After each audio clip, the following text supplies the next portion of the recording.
Hi guys! Welcome back again to my YouTube channel!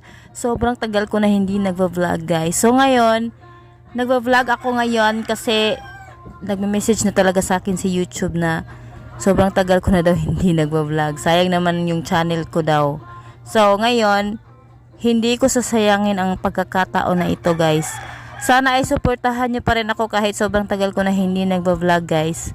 Kasi nga, yun nga, parang nagpabibisi-bisihan ako guys kahit hindi naman, 'di ba?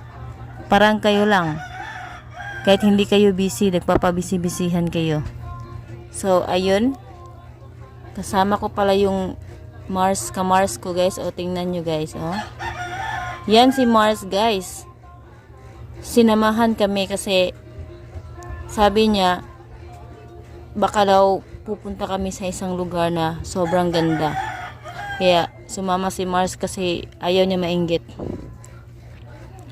So ayun, sobrang init na sa oras na yan.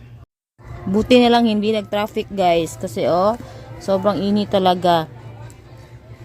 Sana nagdala na lang ako ng ice bucket para idikit ko sa mukha ko kasi sobrang init na. Pero alam nyo guys, hindi talaga namin pinaplano to na mag-rides kami. Parang on the spot to guys. Tsaka on the spot rin ang pag-relieve ko dyan sa mga oras na yan. Kasi alam nyo guys, kapag pinaplano natin yung mga bagay-bagay, hindi talaga mangyayari yon. Kung mangyayari man yon, milagro na yon. Kasi naisip mo ba kapag magpaplano kayo ng mga gala-gala na mga outing-outing na yan, tapos advance pa kayo magpaplano, pero ang ending naman ay hindi talaga mangyayari guys. Bakit kaya ganun? Pero kapag on the spot kayo magpaplano, yun na ang mangyayari.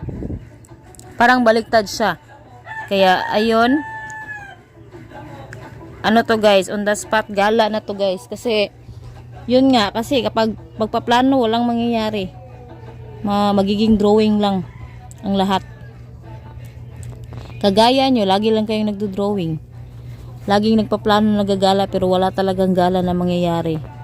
Parang na-scam nyo lang sarili nyo guys. Kaya isipin nyo nang mabuti. Kapag gagala kayo on the spot na lang kaysa magplano kayo ng advance. Kapag gusto nyo talagang magala on the spot, wala nang schedule kasi para hindi nyo ma-scam ang sarili nyo. Kasi kapag yun yung nasanayan nyo sa sarili nyo na i-scam yung sarili nyo, mismo ang sarili nyo magagalit sa inyo. 'Di ba? So kapag gusto nyong gumala, on the spot na lang kapag may free time kayo kasi para hindi madrawing ang lahat. Para may kulay naman ang buhay nyo. Hindi puro cellphone at higa-higa lang sa bahay, 'di ba? Kasi yun yung nakasanayan nyo palagi lang yung mangyayari. Hindi naman yun para sa iba, para sa sarili nyo rin. Isipin nyo rin ang sarili nyo na deserve nyo rin gumala, 'di ba guys? Isipin nyo yun, deserve nyo gumala. Kahit wala kayong pera, mangutang kayo guys para mangyari talaga ang mga gala-gala guys, kasi deserve nyo nga. Tapos pagkatapos nyong gumala guys, pwede na kayo magtulala. Kasi paano na bayaran yung mga utang nyo, 'di ba? Ganun lang kasimple guys. Kapag wala na kayong pera, mangutang naman kayo. Mangutang kayo ng mangutang para igala nyo. Kaysa naman higa-higa lang kayo dyan at magtatrabaho. 'Di ba may utang din naman kayo. So, pareho lang 'yun. At least nakagala kayo, 'di ba?